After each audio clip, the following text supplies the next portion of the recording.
Salah satu pertanyaan biasanya yang juga ditanyakan sekarang ini adalah dengan COVID-19 ini, apakah ini sudah akhir zaman? Untuk kita tahu, maka saya akan mengajak teman-teman kepada penjelasan Tuhan Yesus dari Matius 24. Jadi kita lihat di situ bersama-sama apa yang dikatakan Tuhan Yesus, sehingga dari situ nanti masing-masing bisa menyimpulkan.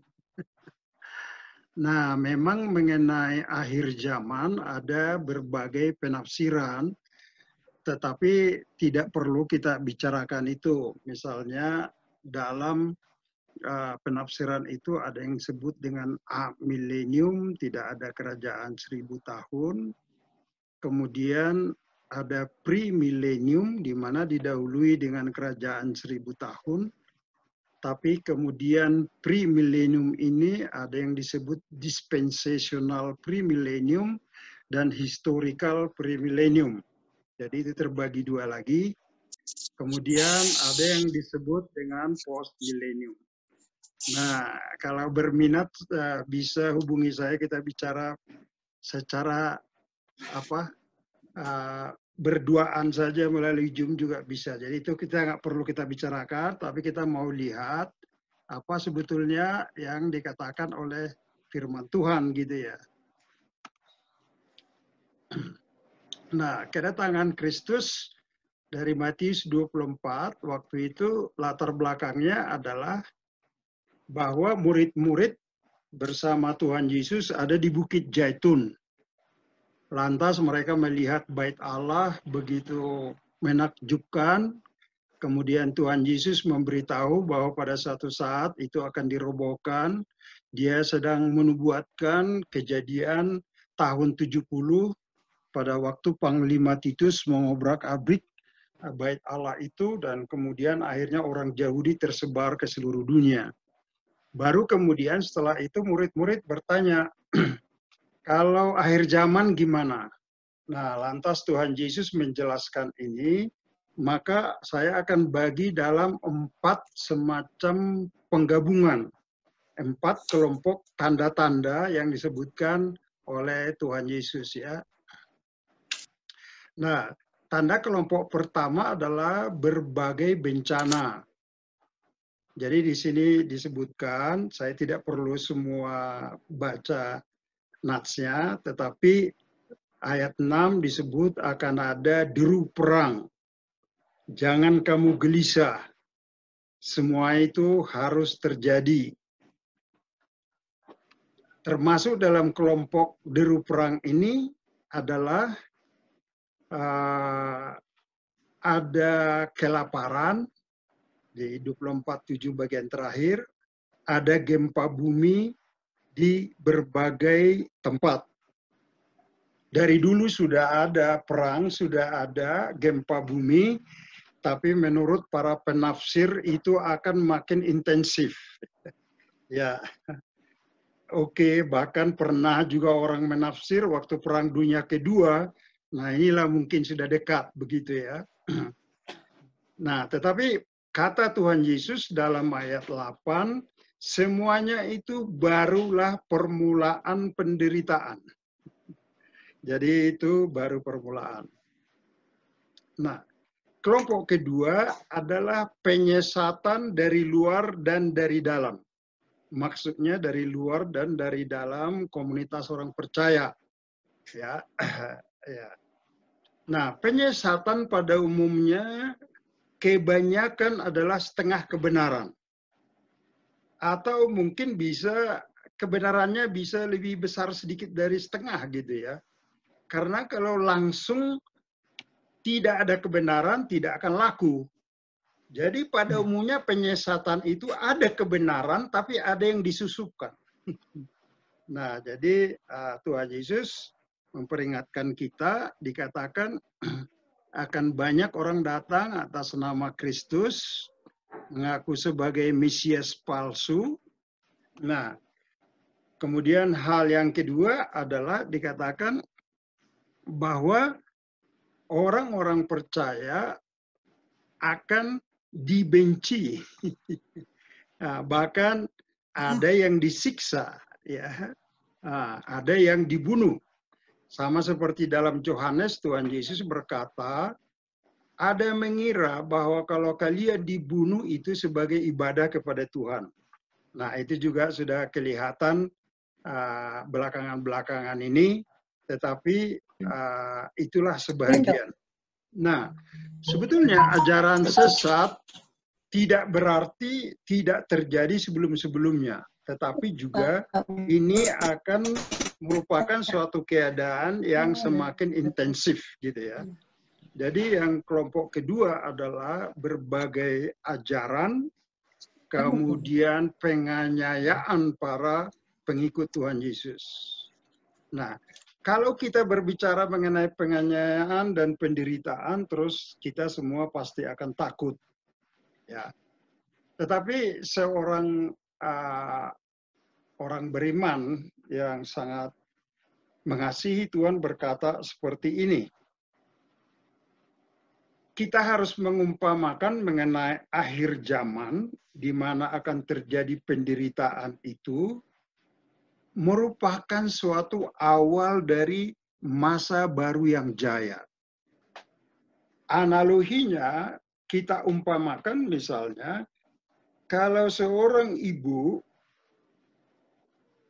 mau melahirkan, maka tentu dia akan deg-degan karena rasa sakit proses persalinan itu kadang-kadang luar biasa.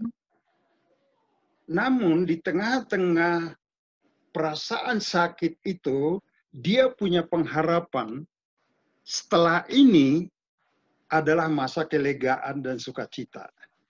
Jadi kita memandang bahwa penderitaan-penderitaan, penganiayaan yang akan datang dalam menyongsong zaman akhir adalah suatu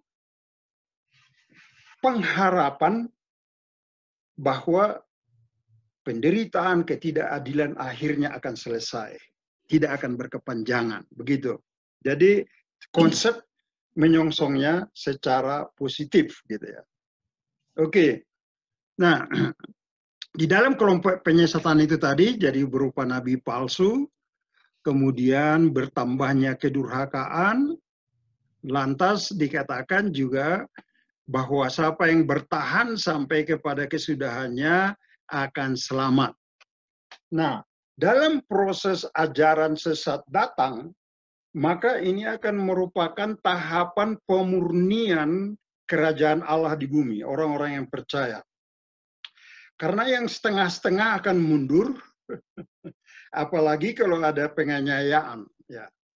Akibat dari bahwa orang-orang yang tersisa merupakan orang yang beriman secara murni dan tulus, maka berita Injil akan berlanjut. Oleh karena itu di ayat 14 dikatakan, dan Injil kerajaan ini akan diberitakan di seluruh dunia menjadi kesaksian bagi semua bangsa. Sebetulnya secara jujur kalau kita melihat kepada history, kejayaan pemberitaan Injil adalah abad pertama, abad kedua, dan abad ketiga. Kenapa demikian? Karena pada saat itulah masa penganiayaan. Apakah yang paling melumpuhkan pemberitaan Injil? Berikan semua orang senang-senang. Berikan orang banyak berkat berlimpah-limpah. Berikan orang makmur. Sampai-sampai seperti Eropa menjadi sekuler. Ya. Jadi, nah itulah sebetulnya rahasia dari iman Kristen ini. Kenapa? Karena pada saat kita menderita oleh karena nama Tuhan Yesus, pengalaman kedekatan kita dengan Tuhan justru makin nyata. Justru makin kita rasakan bahwa kita memang bersama-sama begitu ya. Jadi oleh karena itu, dia memberi kekuatan walaupun menghadapi tantangan-tantangan. Jadi apa namanya? Ya itulah rahasia sebetulnya dari berita Injil ya. Jadi kelompok yang kedua tadi adalah ada pengajaran sesat, ada penganiayaan, tapi ada pemurnian, dan kemudian pemberitaan Injil akhirnya semakin bersemangat.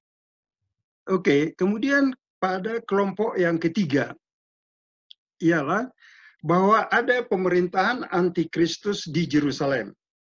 Nah, kalau ini akan saya baca lebih terperinci sedikit ya. Melihat pembina keji berdiri di tempat kudus, Matius 24:15, yang disampaikan oleh Nabi Daniel. Ini disampaikan oleh Nabi Daniel dalam pasal 7 dan sebagian pasal 8.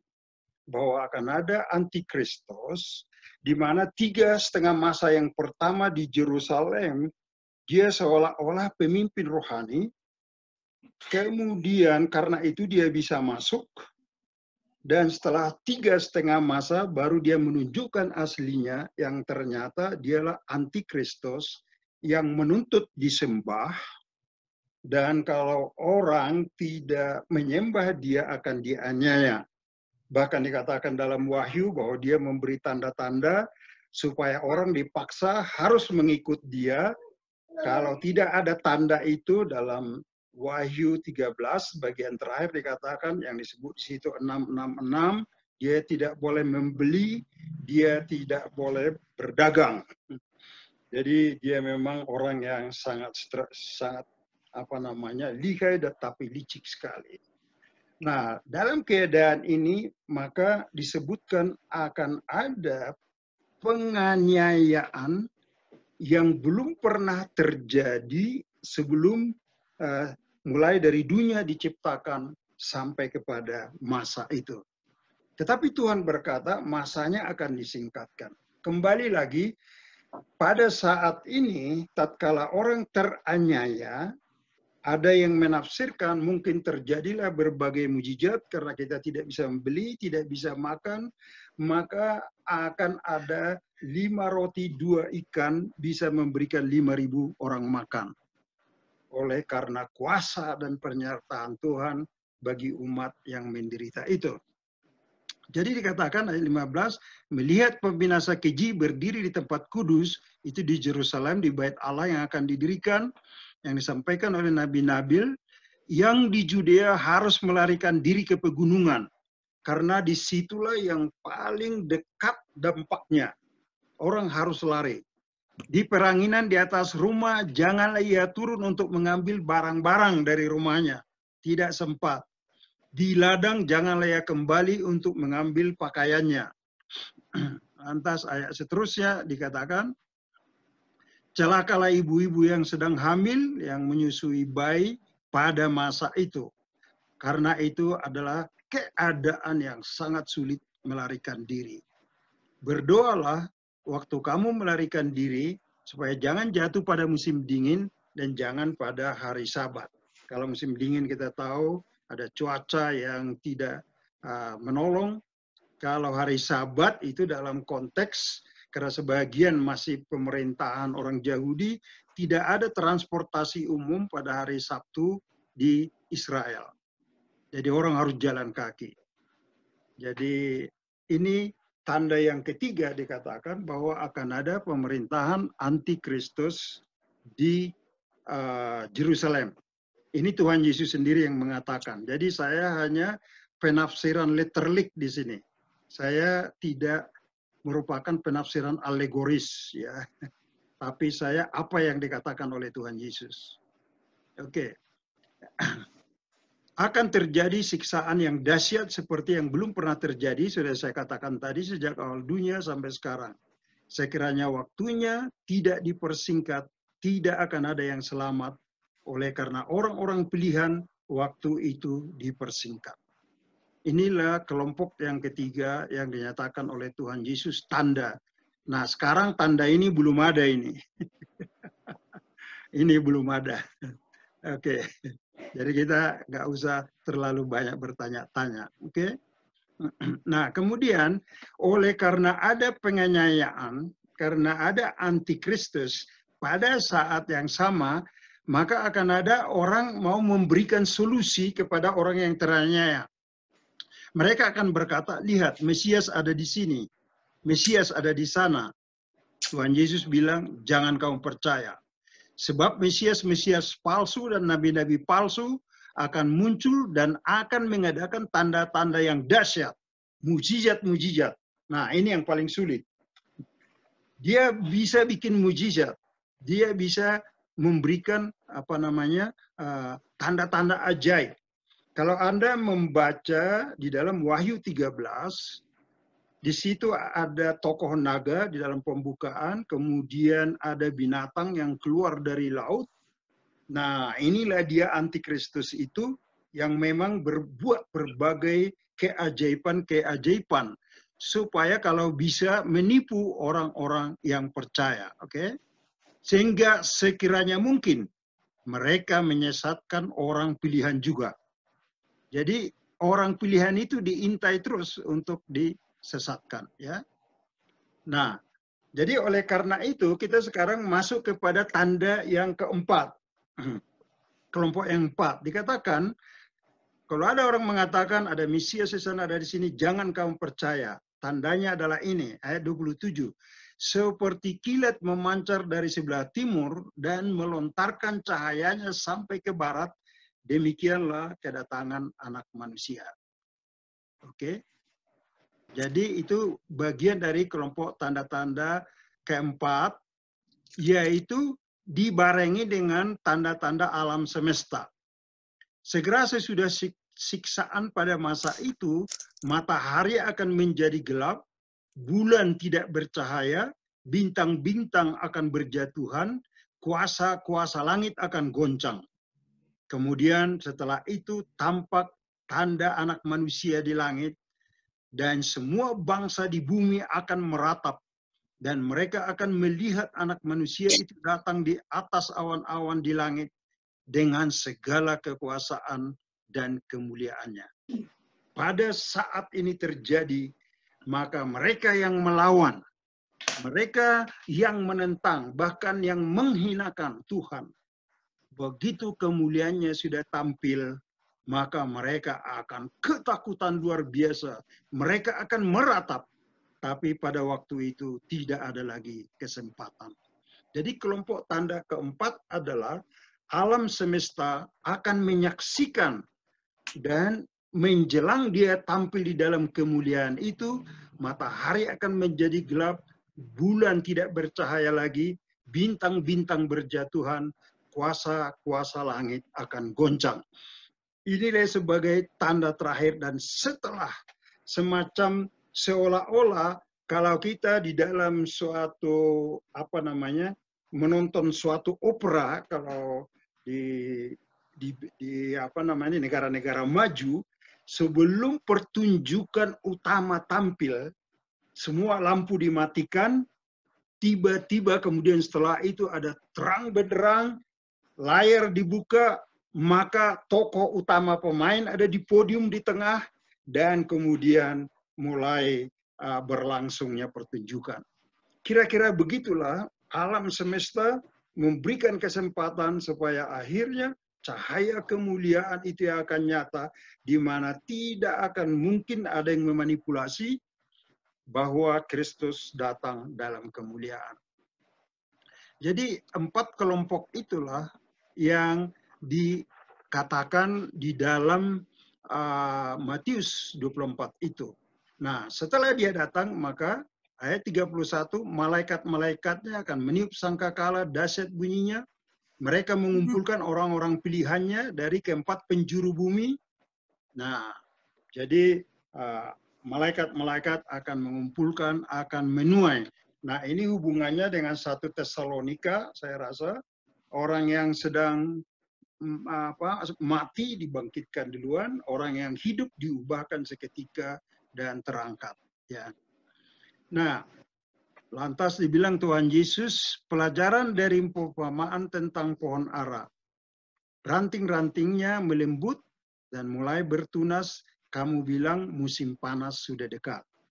Jadi kalau kamu melihat tanda-tanda yang tadi itu, kamu sudah bisa mengurut, berarti kamu tahu kapan dia sudah dekat. Oleh karena itu, nah, ayat 33, kamu melihat semuanya ini, ketahuilah waktunya sudah dekat, sudah di ambang pintu. Oke. Nah, jaminan dari Tuhan mengatakan bahwa langit dan bumi akan berlalu, tetapi perkataanku tidak akan berlalu. Jadi segala sesuatu yang disampaikan oleh Tuhan Yesus ini tidak ada yang tidak akan terjadi. Oleh karena itu peringatannya adalah ayat 36 tentang hari dan saat itu tidak seorang pun yang tahu, hanya Bapa sendiri yang tahu. Nah tentu karena Yesus masih dalam di muka bumi memakai tubuh manusia di mana dia mengosongkan diri keilahiannya. Karena itu pada waktu itu dia tidak tahu tentang tanggalnya. Oke. Nah, oleh karena itu maka prinsip apa sebetulnya yang dinyatakan di sini? Seandainya orang akan tahu kapan Tuhan datang, maka akan banyak orang opportunities berubah dan mulai beribadah dengan tekun dan sadar dan kemudian mendekatkan diri kepada Tuhan. Tetapi di dalam kerajaan Allah itu hal yang palsu, itu tidak laku. Oleh karena itulah orang harus benar-benar beriman walaupun masih jauh, tetapi dia tetap tekun beribadah, mengikut Yesus, itulah bukti iman yang sesungguhnya. Oleh karena itu tidak akan ada iman yang palsu. Nah, sebagai penutup dikatakan berjaga-jagalah. Nah, lantas diberikan 3 perumpamaan, sama seperti pada zaman Nuh, semua orang berpesta pora, semua orang menjalani kehidupan yang biasa tanpa ketahui bahwa Nuh menutup bahtera itu. Mereka masuk, tiba-tiba hujan datang dan banjir melanda segala-galanya. Barulah mereka mencoba mencari Nuh, tapi sudah terlambat. Nah, atau seperti pencuri datang di mana tuan rumah tidak tahu kapan dia datang. Dan kemudian perumpamaan tentang hamba yang setia, di mana ada hamba yang tidak setia mengatakan, karena dikira tuannya masih lama akan datang, maka dia sesuka-sukanya memperlakukan orang-orang lain. Nah, akhirnya tiba-tiba dia datang, maka hamba itu dibuang yang tidak setia itu. Kira-kira itulah yang diceritakan oleh Tuhan Yesus tentang akhir zaman ini. Mari kita berdoa. Bapa dalam surga, kami bersyukur dan berterima kasih. Kami yakini Tuhan bahwa Engkau akan datang. Itulah pengharapan, itulah penghiburan kami bahwa segala ketidakadilan, segala kejahatan akhirnya akan selesai. Dan rencanamu lah Tuhan yang berlangsung dari generasi ke generasi. Engkau konsisten tetap di dalam rencanamu. Oleh karena itu mampukan kami untuk tetap berteguh dalam iman dan melakukan panggilan kami masing-masing dengan setia, oleh karena tahu bahwa masa yang sempurna, indah, kekekalan akan menjadi bagian kami. Berkati firman Tuhan, meteraikan dalam hati kami, tolong kami untuk menjadi semakin teguh mengasihi Engkau dalam nama Tuhan Yesus. Amin.